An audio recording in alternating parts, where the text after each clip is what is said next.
Upadhyaya now joining us, CIO Equity at Kotak Mutual Fund. Harsha, good morning. Thanks for joining us. Your thoughts on the kind of volatility that we have had on one hand. Today, of course, the market is cheering what global central banks are doing. On the other hand, the worry has been about the promoter pledges, the debt issues, and also the earnings growth not catching up. Your thoughts on where the market is positioned right now? Good morning, Anuj. Clearly, as you mentioned, the global cues have been quite supportive, especially in the last week or so. There have been some indication that there is some progress on the US-China trade talks. And also there are indications from the European Central Bank that there could be further stimulus to help sagging global growth or European growth. We also expect Fed to be quite dovish in their statement tonight. So overall, and crude is hovering at a reasonable level of about $60 to a barrel. So overall, I think from a global perspective, the cues are quite supportive. As far as the problems are concerned, it's more from the local market, wherein NBFC segment is facing a big credit squeeze issue, and in turn, many businesses are finding it difficult to really borrow money for their businesses, and that is something that is putting pressure on our economic growth as well as some of the corporate fundamentals. And we also expect there could be question marks on the overall earnings growth trajectory, because a large part of that earnings trajectory is dependent on what happens to the consumption. And there has been a visible slowdown in the consumption segment. So overall, I think it's a mixed kind of setup, wherein global cues are supportive, whereas local fundamentals are quite worrying. So overall, we believe that market is likely to consolidate at around current levels. The liquidity has been fairly good, but yes, there is no big hope in the very short term that things will turn around. So to that extent, I think market will remain quite range bound. Okay, market will remain range bound. I just want to point out that IRB Infra is really taking a huge knock this morning. There are some reports indicating that NHAI plans to seek a new investor for the Mumbai-Pune Expressway. Of course, they are unconfirmed reports at the moment, but this will be a big overhang on the stock, and the stock is now down almost 11%. The management told CNBC TV18 that the project will be rebid in August this year. So, of course, they'll take it forward from there. But it contributes almost 15% to their FY18 revenues, FY19 revenues, in fact. So, if this doesn't come through to them once again, then that could be a big knockdown on revenues itself. Harsha, hi, good morning. I wanted your thoughts on how to approach this whole NBFC liquidity crisis. I heard you mention that it is the biggest concern at the moment, but now it's having a second-rung impact on, the sectors like real estate, autos, infrastructure, etc. What do you do with these pockets? Do you still look for some value buys here, or are you staying away from NBFCs, autos, real estate, etc. now?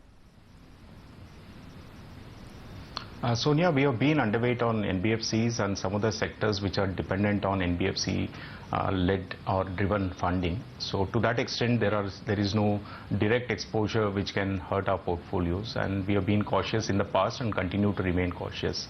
But as you rightly mentioned, it is more challenging to find out second order, third order derivatives, and what happens if there is a chain reaction in terms of some default or some liquidity crisis. So that is where I think overall market is also quite choppy, and the portfolios will also remain choppy depending on which are the other stocks which could have second, third order impacts.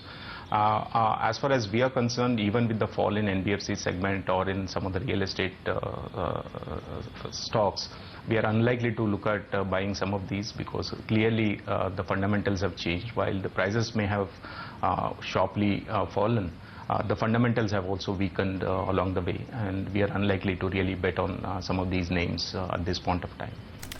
By the way, the market is moving from strength to strength. What was about a 50-60 point opening has now moved up to a 90 point gain on the Nifty.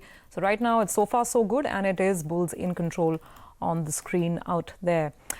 Harsha, good morning. So, the question is, what should the portfolio positioning be at this point? Because when we just got out of the election mode, the euphoria was so high at that point. I kept hearing a lot of talk about how it's, cyclicals is going to be the way forward, infrastructure, etc.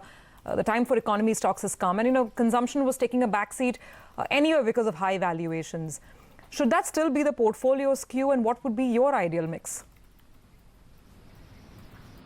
So Ruby, it is still the same case. I don't think one can go and buy aggressively in the consumption-driven sectors such as autos, consumer durables, or even fast-moving consumer goods. So overall, that basket is likely to remain as an underweight exposure across portfolios. Especially in our case, we have remained underweight on this and will continue to be cautious.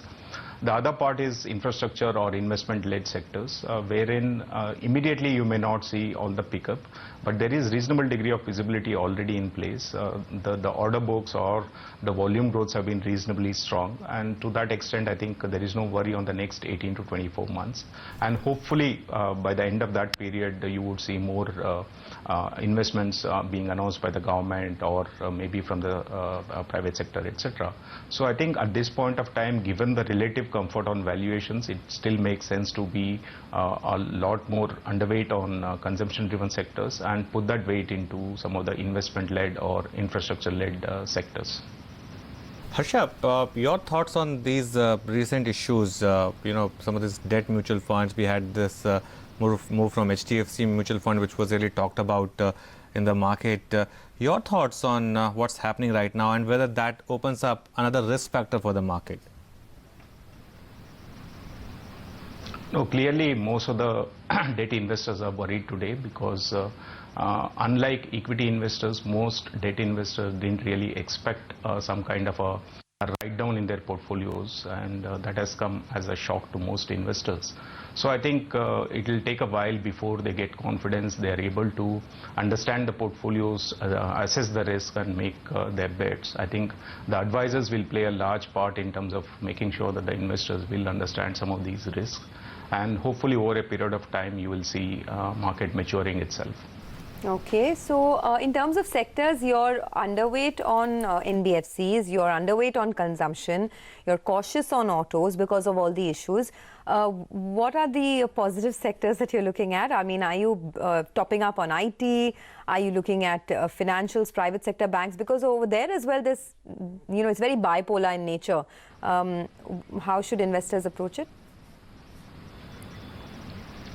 Currently, we have overweight on financials, but the entire overweight is coming through our focus on private sector banks and also some insurance companies. Other than that, we are clearly underweight on PSU banks as well as NBFCs as a pack. The other overweight sectors are industrial, cement and gas utilities, where we believe there is a steady demand which is very, very visible, and also there is a relative valuation comfort in some of these segments as compared to the consumption side, where the prices may have collapsed, but the earnings downgrades are likely to be far more sharper than the price fall. So to that extent, we continue to bet on some of these segments which are related in terms of infrastructure activity or investments that are likely to happen in the country. One sector we haven't discussed too much, as of now, Harsha, is technology. Typically, it ends up being a safe haven every time, the market's worried about any issue. But now in this context, what are you expecting from large cap tech and what's your positioning here? We believe that it's going to be more like a market performer, especially given the sharp outperformance that we had seen in the year 2018. This year, more or less, I think the earnings are likely to be in line with market earnings for IT sector, and there is no tailwind of rupee depreciation. And anyways, even if there is a rupee depreciation, it always acts as a very short-term tailwind and not a sustainable structural change for IT companies. The business momentum continues to be decent, and there are also a couple of buybacks which are giving downside supports. So overall, this is a sector where we have some position, and we expect it to be more like a market performer overall over the next 12 to 18 months. Okay, Harsha, thank you for taking the time out and speaking with us about a whole host of sectors as well as the market. So there are definitely fundamental problems, but the market is ignoring that for now. It's up over 100 points on the Nifty because of the global risk on that we've seen. But one